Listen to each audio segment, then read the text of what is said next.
Good day to you. My name is Marcin Krajewski and you are watching Poland Daily Culture. And we're talking about the career of a ballet dancer. And with us in the studio is Marcin Krajewski. Again, thank you very much for showing up here. Thank you. It's a pleasure for me. Well, in the previous episodes, you told us this wonderful story and path of your life where you basically, from 14 years old until 19, 20 years old, you were winning, you were going up, you were conquering the stages of ballet all over the world and playing and dancing from Japan to US, from Paris to Spain and Greece, Poland, everywhere. Yep. So looking at this wonderful and fascinating story and also ability, tell us, first of all, well, why you're not a ballet dancer anymore? What happened? First of all, I'm old for a ballet. For a ballet dancer, not right? old in general, but for ballet, I'm old. But meantime, I had some complications afterwards, after all these beautiful stories. I mean, it's typical life, you know. It's not always a fairy tale, no? Everything is ending one point. What happened, I got a contract in the huge company in Berlin when I was 21. And of course, I got a soloist very fast and same obsessed with being, you know, with doing this what I do the best I can. And unfortunately, I start to have some problems with my feet.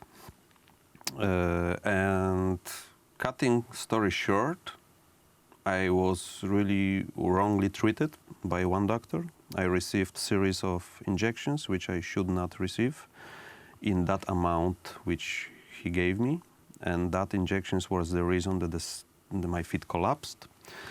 Didn't want to recover because the injections were so strong that everything was not healing. It was like dead.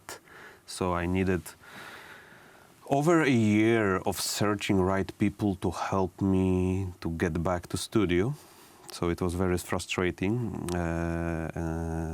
period. And this and sort of problems with your feet you got because of, I mean, dancing too much? Or? Yeah, I got, honestly, if that's my feet, Yes. It's the joint here of the middle toe. And when it got infected and I couldn't move my toes, which in ballet it's impossible because everything is on the demi point or stretching the feet. So the movement of the toes, It's a key. It's a key. And of course, I had some important shows, some other invitations, and I didn't want to lose them. So I went to the doctor, you have to make me dance. And he wanted to make you dance. And he gave me these shots of steroids. Yeah, you say in English, steroids? I think so, yeah. Which I found it out later, you can receive not more than 3 in your life in one place, and I received 5 during 3 months. In one row? Yeah, and this kind of destroyed my feet. And later on, I was lucky enough to find a great physiotherapist which helped me come back, but it took 1 year and a half to come back.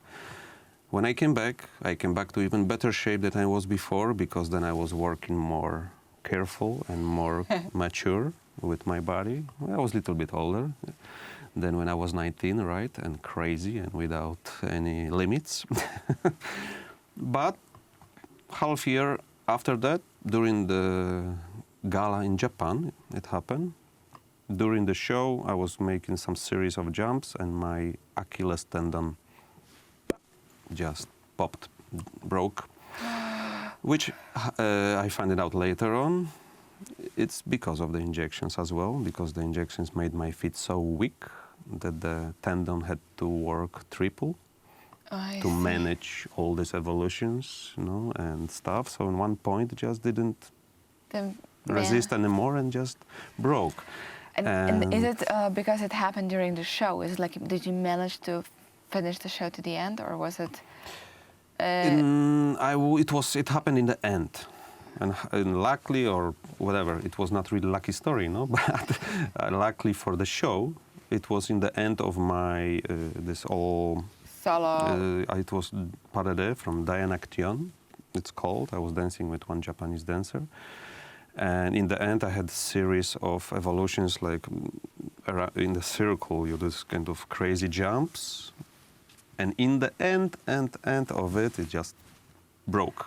So I felt it, and I went on my knee. And then I wanted to run off the stage, but I felt like when I made a step, when I lifted my leg, I felt my heel is staying on the floor, Oh my separating. So it then sounds on one leg I jumped into the wings, and then later on, yeah, we went to check it, but I was sure that it's Achilles because I heard a lot of story about it. It's Yes. happening to many dancers. It's very. I think it's one of the worst injuries which you can get in ballet, because it's very, if not one of the strongest and important tendons in the body. And what you need to perform. Yeah, to anything. walk. Without Achilles, you cannot even walk. Well, it sounds horrible, but we put a point here and we'll continue this dramatic story in the next episode. But thank you very much for listening to it. And, well, this is the price that all the ballet dancers very often have to pay. So when you're watching someone dance, remember how much energy, but also what's the price they are paying to look so beautiful. And again, thank you very much for watching Pearl on Daily Culture.